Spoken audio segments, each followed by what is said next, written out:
వచ్చిందా వచ్చిందా? అదే ఆలోచన పేపర్ మీద పెట్టు. ఈ ప్రభుత్వం ఉండకూడదు, బాబు ఉండకూడదు.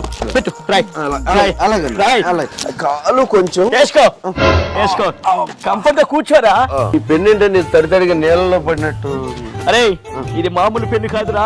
మన వరద బాధితుల కోసం విజయవాడకి వెళితే ఆ వరదల్లో కొట్టుకొచ్చిన ఈ పెన్నుతో రాస్తే ఈ వరదలతో పాటు ఈ ప్రభుత్వం కూడా కొట్టుకుపోవాలి. ప్రెస్ మీట్ లో రేపు మాట్లాడితే పిచ్చికి పోవాలి ఈ ప్రభుత్వానికి. నువ్వు రాయ్. జన్మమ్మ నువ్వేంటి ఆయనకు అంత రెస్పెక్ట్ ఇస్తున్నావు?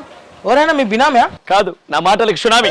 ఈ ఫైటర్ కి రైటర్. ఓ మెంబర్స్ కి మీల్స్ పెట్టేది, ట్రోలర్స్ కి తిండి పెట్టేది ఈయన స్క్రిప్ట్ వెళ్ళనా? అయితే నీతో కాదు, ఫస్ట్ ఈయనతో సెల్ఫీ దిగాలి. సో ఫ్రెండ్స్, జగన్మామ సైకో అండ్ కమిడియన్ కావడానికి ప్రధాన కారణం ఈ అన్ననే. అన్న ఒకసారి ఫాలోవర్స్ కాదు చెప్పండి అన్న. ఇప్పుడు బుడమేడి గేట్లు, man made floods, trolling content అంతా ఎలా వస్తుందన్న మీకు? ఫస్ట్ చూడగానే చిరాకు వస్తుంది, ఆ తర్వాత అడంతటా అవే ఫ్లో లో అవే వచ్చేస్తాయి.